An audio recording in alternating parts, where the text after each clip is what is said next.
안녕하세요. 동살입니다. 오늘 다뤄볼 주제는 이스라엘과 레바논 사이에 관한 일인데요. 두 나라 사이는 그리 좋지만 않습니다. 레바논은 이스라엘을 적성국으로 규정했고 이스라엘 방문 사실이 있는 여행객은 레바논 입국이 거부됩니다. 레바논 내 친서방 성향의 인사들도 이스라엘에 대해서는 적대감을 가지고 있습니다. 과연 왜 이럴까요? 오늘의 주제, 이스라엘과 레바논 사이의 영토 분쟁, 바로 시작합니다. 이스라엘과 레바논은 1982년, 2006년, 2009년에 세 번이나 분쟁을 벌입니다. 20세기 초중반 레바논과 이스라엘의 관계는 나쁘지 않았습니다. 레바논은 1948년 이스라엘 전쟁 때 타 아랍 국가에 비해 미미한 규모로 참전하였고 1949년에는 이스라엘과 휴전 조약을 체결하고 1970년대 초반까지 비교적 큰 충돌 없이 원만한 관계를 유지하였습니다. 그러나 1970년대 후반 팔레스타인 해방기구가 레바논 남부에 자리 잡습니다. 피에로는 이스라엘 땅에 팔레스타인의 나라를 세우자는 독립운동기구인데 이 피에로가 레바논 남부에 자리 잡자 이스라엘이 그 지역에 테러를 하기 시작합니다. 1978년에는 팔레스타인 해방기구의 게릴라 활동 분쇄를 명분으로 이스라엘이 레바논의 수도인 베이루트까지 진격하고 그러자 이웃 국가인 시리아도 레바논 보호를 명목으로 레바논에 군대를 주둔시키면서 상황이 악화되기 시작합니다. 결국 시리아와 이스라엘은 1982년에 충돌하게 됩니다. 피에로는 이스라엘을 적대하는 시리아와 동맹하여 싸웠고 시리아와 피에로, 이스라엘이 다투는 전쟁 구도가 만들어집니다. 이 전쟁은 약 12만 명의 병사가 참전한 큰 전쟁이었습니다. 1982년 6월 6일 이스라엘은 총공세를 펼쳤고 이스라엘이 베카 계곡의 시리아 미사일 기지를 파괴하며 시리아에 큰 타격을 입힙니다. 이런 압승에 힘입어 이스라엘은 레바논의 수도 베이루트까지 진격하고 베이루트 포위작전을 벌이면서 베이루트에 주둔하는 피에로군을 섬멸합니다. 이 베이루트 포위 작전은 훗날 레바논의 경제에 아주 큰 악영향을 끼치게 됩니다. 이것이 레바논을 배경으로 한 실질적으로는 이스라엘과 시리아의 힘겨루기였던 이스라엘과 레바논의 1차 전쟁입니다.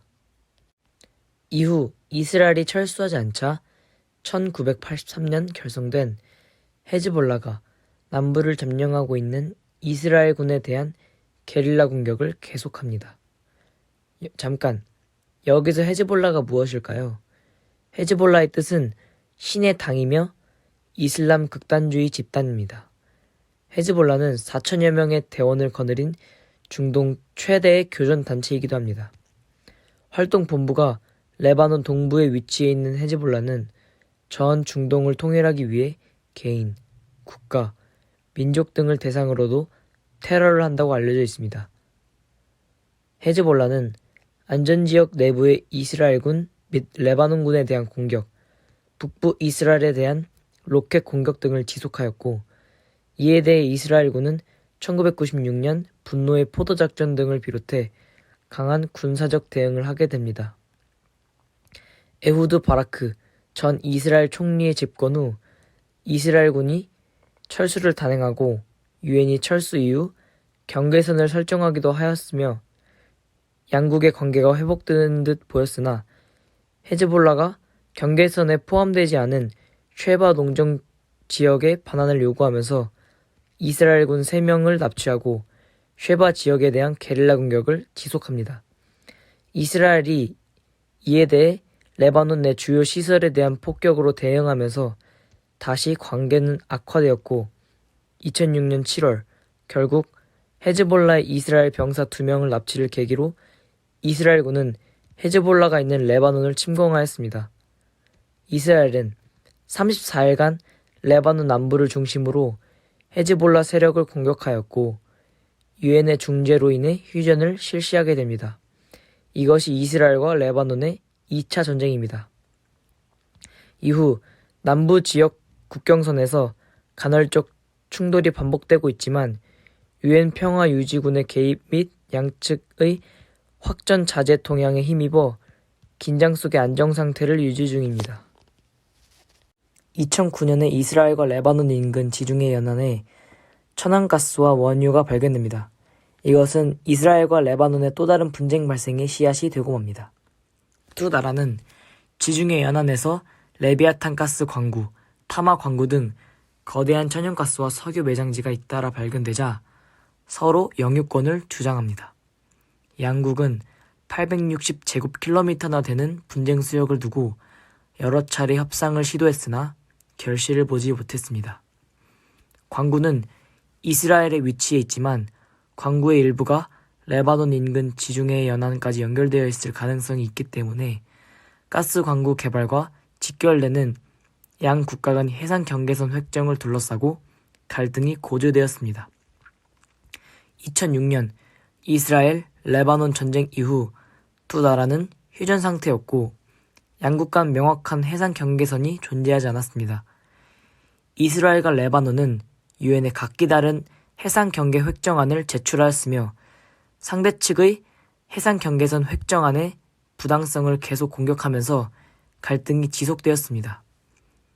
헤즈볼라 세력이 이스라엘 선박을 공격할 수 있다고 밝히면서 또다시 군사적 충돌이 일어날 뻔했으나 최근 미국의 중재안에 양국 모두 긍정적인 반응을 보이고 있다고 합니다. 미국의 중재안은 레바논은 더 넓은 해역에서 가스 전 개발 등 경제적 권리를 누릴 수 있으나 이스라엘은 레바논 측 개발소로부터 사용료를 받을 수 있다는 내용을 담고 있습니다. 양국 모두 이를 긍정적으로 검토하고 있는 것으로 보이며 곧 협상이 타결될 것으로 전망된다고 합니다. 이스라엘과 레바논의 외교 관계와 역사를 살펴보면 꼭 우리나라와 닮아 있습니다. 19세기 말에 힘이 없어서 주변국들에게 침략당했던 우리나라처럼 레바논도 힘이 부족했기에 자국의 영토에서 일어나는 전쟁을 바라보고만 있어야 했고 그에 따른 피해도 고스란히 떠안게 되었습니다. 특히 1982년 베이루트 봉쇄 사건의 여파로 레바논의 경제는 아직도 제대로 서지 못하고 있다고 합니다. 여기서 우리가 얻어야 할 교훈은 국제 정치에서는 국력이 중요하다는 것입니다. 국력이 강하지 못하면 주변국들에게 침략을 받고 간섭을 받게 됩니다. 러시아, 일본, 중국 등 강대국 사이에 껴있는 우리나라도 열심히 힘을 키워 주변국들에게 침략당하지 않는 그런 강인한 나라가 되어야 하겠습니다. 이상 동살이었습니다. 감사합니다.